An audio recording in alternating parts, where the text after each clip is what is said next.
ici datif servant de pronom relatif qui. Et nous avons pantoté. C'est un adverbe signifiant toujours. Donc pantoté marque la fréquence. Quand on parle de fréquence, ce n'est pas quelque chose qui se fait comme tous les jours ou à chaque minute, à chaque seconde. Par exemple, si on dit on prend toujours le repas dominical, mais à quelle fréquence? Il faut se référer maintenant à Acte 20, paragraphe 7, pour comprendre que la fréquence de la participation au repas dominical est hebdomadaire. Parce qu'il est dit dans ce texte, le premier jour de la semaine, nous étions réunis pour rompre le pain. Donc, quand on a le premier jour de la semaine, ça marque une sorte de régularité. C'est chaque premier jour de la semaine. Parce qu'il n'est pas dit un premier jour de la semaine, il est dit le premier jour de la semaine. L'article défini ici amène une valeur spécifique à cette expression, voulant dire que l'action qui est posée en ce jour, eh bien, c'est une action répétitive qui se fait à chaque période suivant la fréquence établie. Donc, la participation, quand on dit on participe toujours au repas dominical, ça veut dire qu'on le fait chaque premier jour de la semaine. Pas nécessairement chaque jour, pas nécessairement chaque seconde, mais c'est chaque premier jour de la semaine. Nous avons le verbe ici, au participe présent, qui est triambeonti.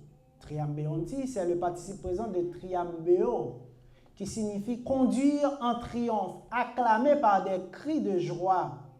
C'est remporter la victoire, amener à la victoire.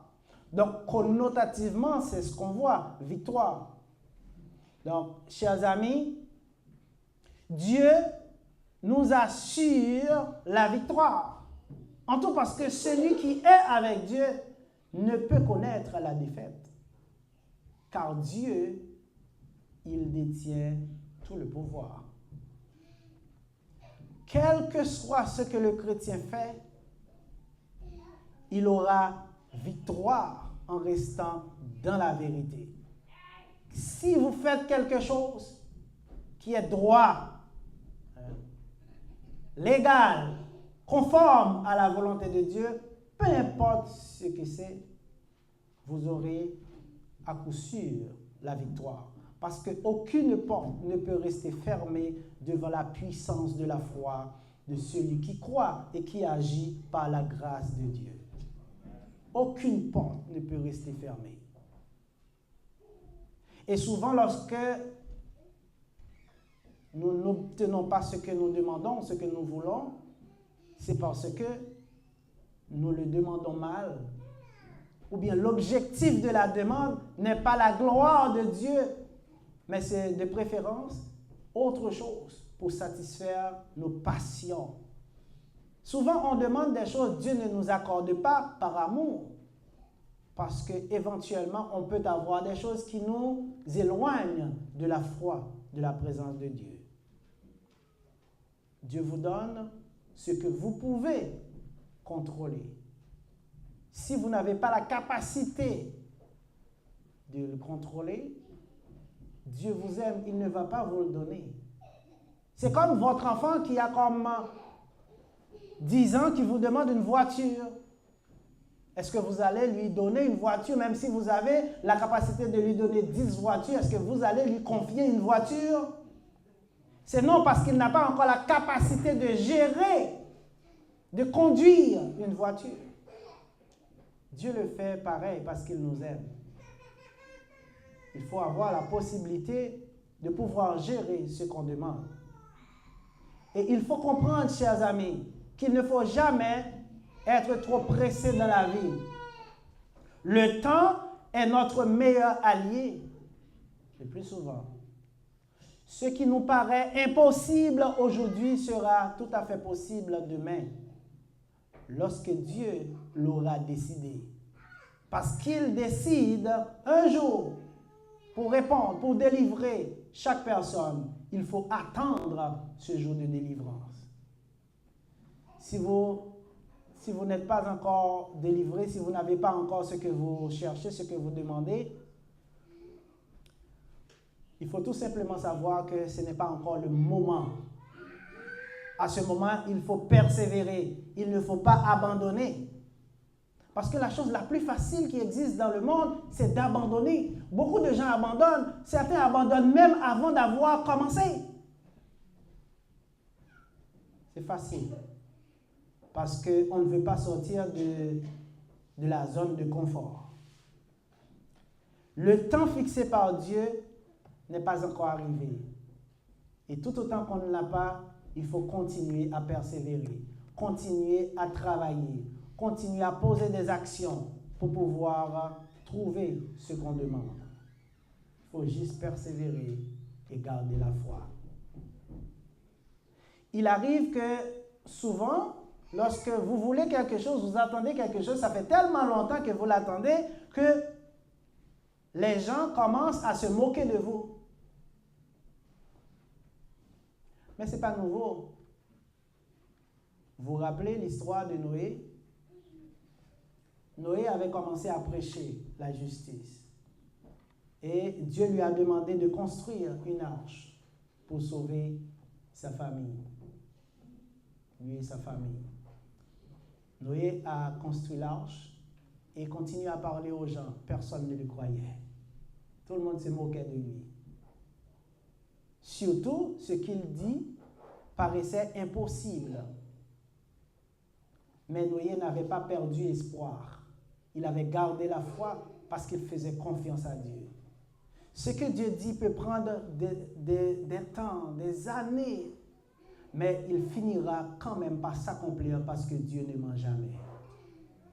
Ce que Dieu te promet finira toujours par arriver.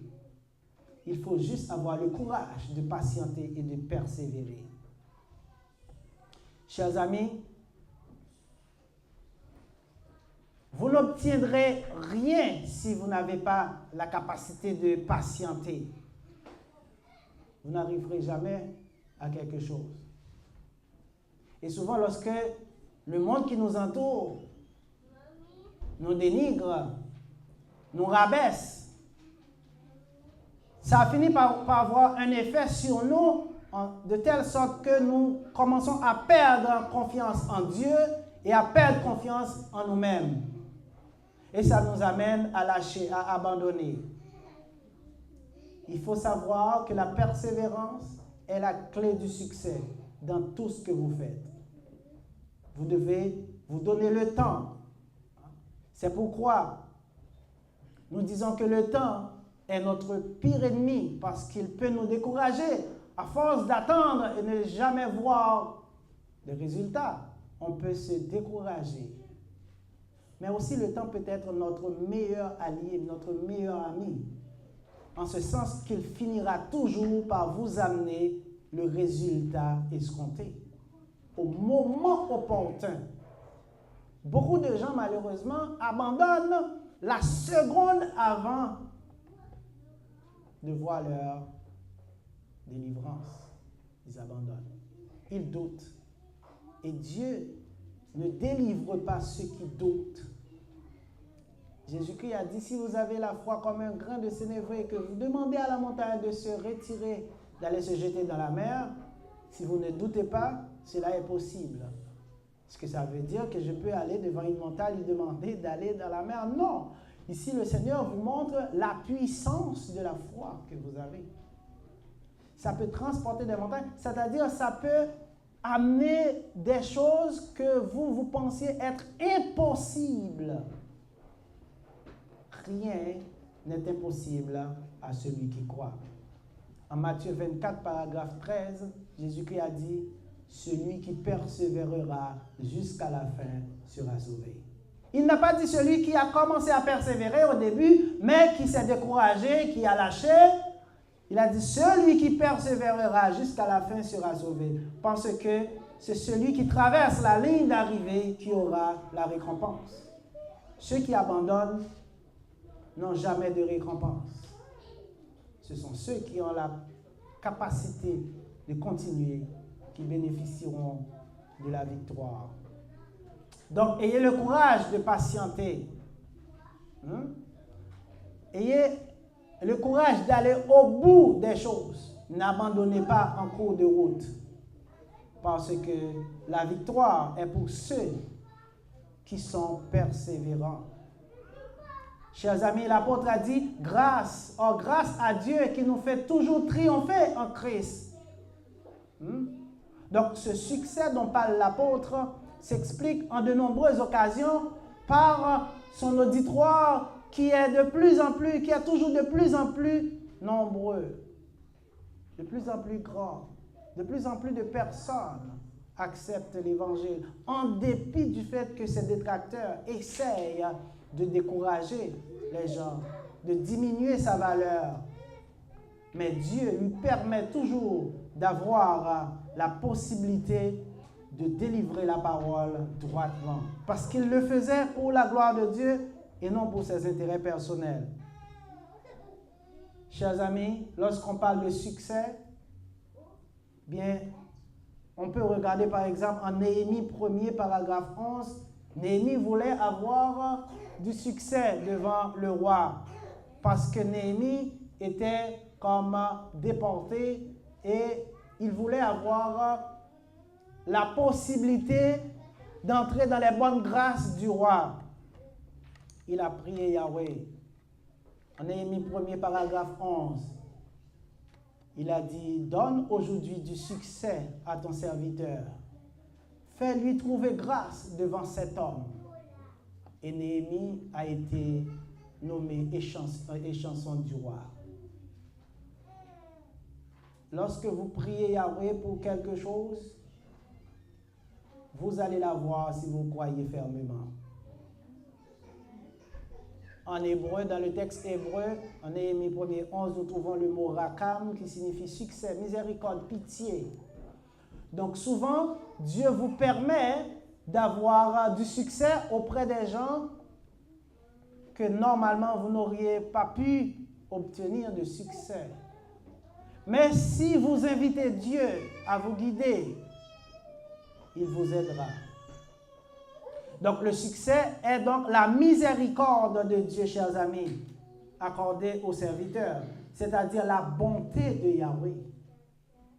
C'est pourquoi nous avions mentionné tout ce que nous sommes, tout ce que nous avons, nous l'avons par la grâce de Dieu.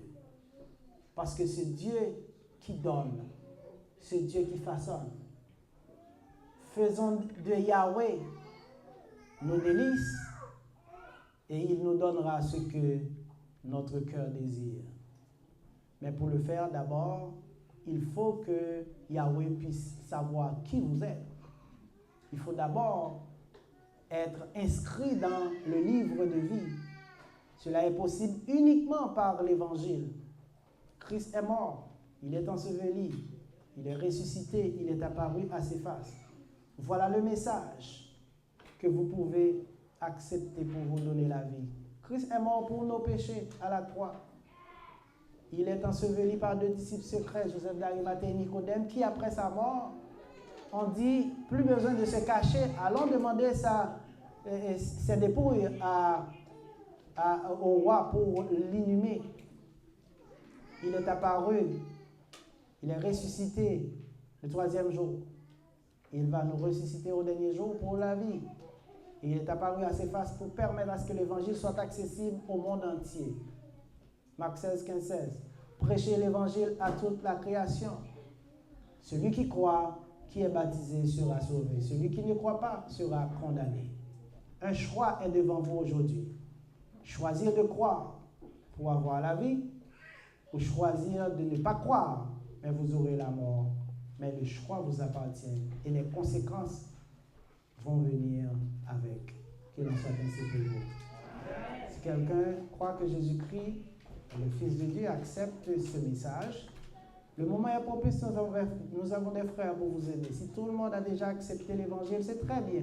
Persévérez, parce que personne n'aura la vie sans la persévérance jusqu'à la fin. Que grâce et paix de Yahweh soit à vous. Mettez-vous debout pour terminer, s'il vous plaît.